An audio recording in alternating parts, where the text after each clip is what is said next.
اللہ نے آدم اور نوح اور آل ابراہیم اور آل عمران کو تمام دنیا والوں پر ترجیح دے کر اپنی رسالت کے لیے منتخب کیا تھا۔ اللہ نے یہاں سے دوسرا خطبہ شروع ہوتا ہے۔ اس کے نزول کا زمانہ 9 ہجری ہے، جبکہ نجران کی عیسائی جمہوریت کا وفد نبی صلی اللہ علیہ وسلم کی خدمت میں حاضر ہوا تھا۔ نجران کا علاقہ حجاز اور یمن کے درمیان ہے۔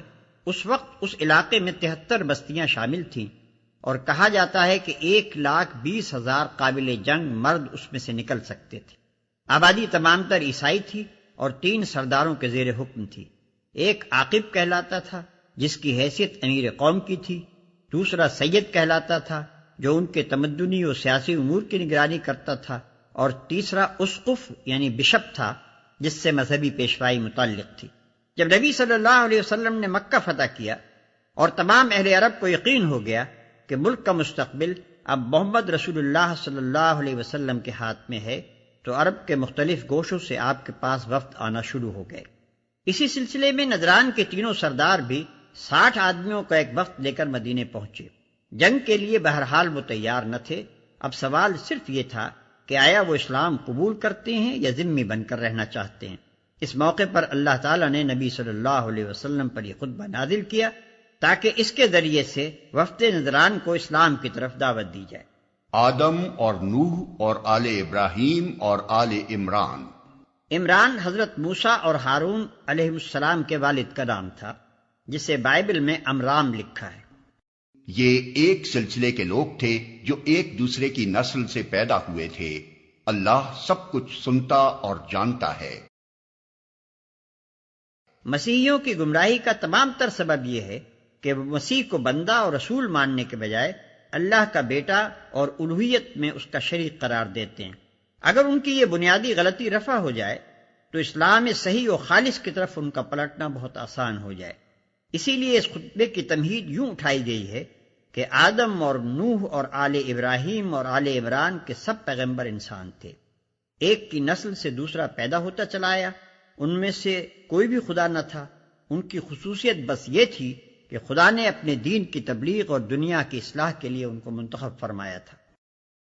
وہ اس وقت سن رہا تھا جب عمران کی عورت کہہ رہی تھی کہ میرے پروردگار، میں اس بچے کو جو میرے پیٹ میں ہے تیری نظر کرتی ہوں، وہ تیرے ہی کام کے لیے وقف ہوگا۔ میری اس پیشکش کو قبول فرما، تو سننے اور جاننے والا ہے۔ جب عمران کی عورت کہہ رہی تھی، اگر عمران کی عورت سے مراد عمران کی بیوی لی جائے تو اس کے معنی یہ ہوں گے کہ یہ وہ عمران نہیں ہیں جن کا اوپر ذکر ہوا ہے، بلکہ یہ حضرت مریم کے والد تھے جن کا نام شاید عمران ہوگا۔ مسیحی روایات میں حضرت مریم کے والد کا نام یواقیم لکھا ہے، اور اگر عمران کی عورت سے مراد آل عمران کی عورت لی جائے تو اس کے معنی یہ ہوں گے کہ حضرت مریم کی والدہ اس قبیلے سے تعلق رکھتی تھیں، لیکن ہمارے پاس کوئی ایسا ذریعہ معلومات نہیں ہے جس سے ہم قطعی طور پر ان دونوں معنی میں سے کسی ایک کو ترجیح دے سکیں، کیونکہ تاریخ میں اس کا کوئی ذکر نہیں ہے کہ حضرت مریم کے والد کون تھے اور ان کی والدہ کس قبیلے کی تھیں۔ البتہ اگر یہ روایت صحیح مانی جائے کہ حضرت یحییٰ علیہ السلام کی والدہ اور حضرت مریم کی والدہ آپس میں رشتہ کی بہنیں تھیں، تو پھر عمران کی عورت کے معنی قبیلہ عمران کی عورت ہی درست ہوں گے، کیونکہ انجیل لوقا میں ہم کو یہ تصریح ملتی ہے کہ حضرت یحییٰ علیہ السلام کی والدہ حضرت ہارون علیہ السلام کی اولاد سے تھی۔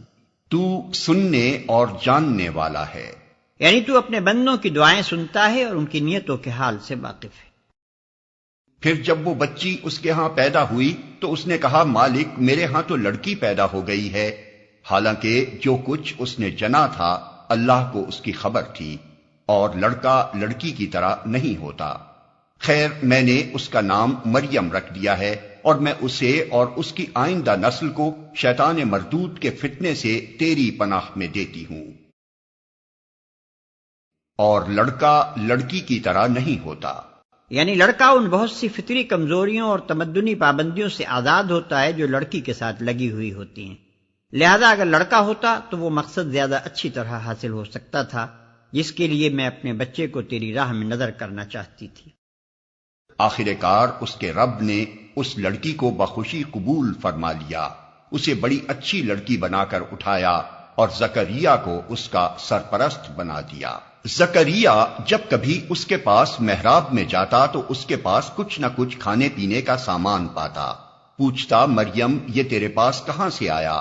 وہ جواب دیتی، اللہ کے پاس سے آیا ہے، اللہ جسے چاہتا ہے بے حساب دیتا ہے۔ زکریا۔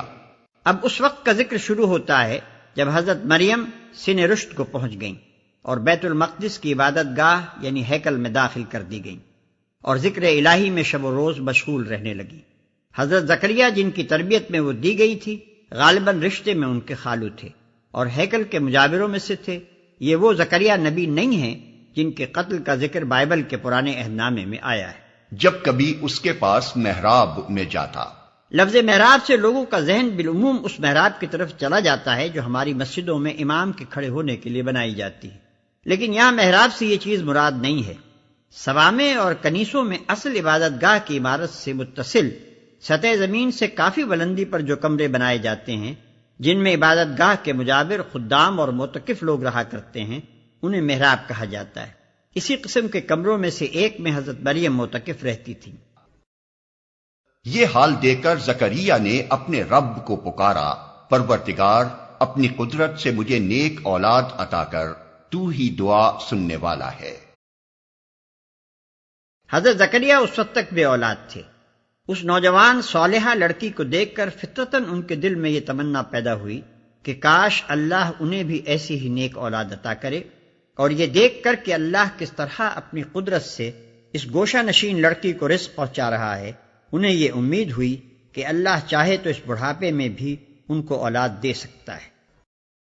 جواب میں فرشتوں نے آواز دی جبکہ وہ محراب میں کھڑا نماز پڑھ رہا تھا کہ اللہ تجھے یحییٰ کی خوشخبری دیتا ہے، وہ اللہ کی طرف سے ایک فرمان کی تصدیق کرنے والا بن کر آئے گا، اس میں سرداری و بزرگی کی شان ہوگی، کمال درجے کا ضابط ہوگا، نبوت سے سرفراز ہوگا اور صالحین میں شمار کیا جائے گا۔ اللہ تجھے یحییٰ کی خوشخبری دیتا ہے۔ بائبل میں ان کا نام یوحنا بپتسمہ دینے والا، جان دی بیپٹسٹ لکھا ہے۔ ان کے حالات کے لیے ملاحظہ ہو متی باب 3 و 11 و 14، مرقس باب 1 و 6، لوقا باب 1 و 3۔ وہ اللہ کی طرف سے ایک فرمان کی تصدیق کرنے والا بن کر آئے گا۔ اللہ کے فرمان سے مراد حضرت عیسیٰ علیہ السلام ہے، کیونکہ ان کی پیدائش اللہ تعالیٰ کے ایک غیر معمولی فرمان سے خرق عادت کے طور پر ہوئی تھی، اس لیے ان کو قرآن مجید میں کلمۃ من اللہ کہا گیا ہے۔ زکریا نے کہا، پروردگار بھلا میرے ہاں لڑکا کہاں سے ہوگا؟ میں تو بہت بوڑھا ہو چکا ہوں اور میری بیوی بانجھ ہے۔ جواب ملا، ایسا ہی ہوگا، اللہ جو چاہتا ہے کرتا ہے۔ یعنی تیرے بڑھاپے اور تیری بیوی کے بانجھ پن کے باوجود اللہ تجھے بیٹا دے گا۔ عرض کیا، مالک پھر کوئی نشانی میرے لیے مقرر فرما دے۔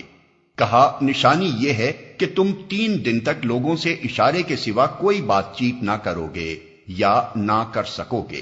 اس دوران میں اپنے رب کو بہت یاد کرنا اور صبح و شام اس کی تسبیح کرتے رہنا۔ مالک پھر کوئی نشانی میرے لیے مقرر فرما دے، یعنی ایسی علامت بتا دے کہ جب ایک پیر فرتوت اور ایک بوڑھی بانجھ کے ہاں لڑکے کی ولادت جیسا عجیب غیر معمولی واقعہ پیش آنے والا ہو تو اس کی اطلاع مجھے پہلے سے ہو جائے۔ نشانی یہ ہے کہ تم 3 دن تک لوگوں سے اشارے کے سوا کوئی بات چیت نہ کرو گے یا نہ کر سکو گے۔ اس دوران میں اپنے رب کو بہت یاد کرنا اور صبح و شام اس کی تسبیح کرتے رہنا۔ اس تقریر کا اصل مقصد عیسائیوں پر ان کے اس عقیدے کی غلطی واضح کرنا ہے کہ وہ مسیح علیہ السلام کو خدا کا بیٹا اور الہ سمجھتے ہیں۔ تمہید میں حضرت یحییٰ علیہ السلام کا ذکر اس وجہ سے فرمایا گیا ہے کہ جس طرح مسیح علیہ السلام کی ولادت معجزانہ طریقے سے ہوئی تھی، اسی طرح ان سے 6 ہی مہینے پہلے اسی خاندان میں حضرت یحییٰ علیہ السلام کی پیدائش بھی ایک دوسری طرح کے معجزے سے ہو چکی تھی۔ اس سے اللہ تعالیٰ عیسائیوں کو یہ سمجھانا چاہتا ہے کہ اگر یحییٰ علیہ السلام کو ان کی اعجازی ولادت نے الہ نہیں بنایا تو مسیح علیہ السلام محض اپنی غیر معمولی پیدائش کے بل پر الہ کیسے ہو سکتے ہیں؟ پھر وہ وقت آیا جب مریم سے فرشتوں نے آ کر کہا، اے مریم، اللہ نے تجھے برگزیدہ کیا اور پاکیزگی عطا کی اور تمام دنیا کی عورتوں پر تجھ کو ترجیح دے کر اپنی خدمت کے لیے چن لیا۔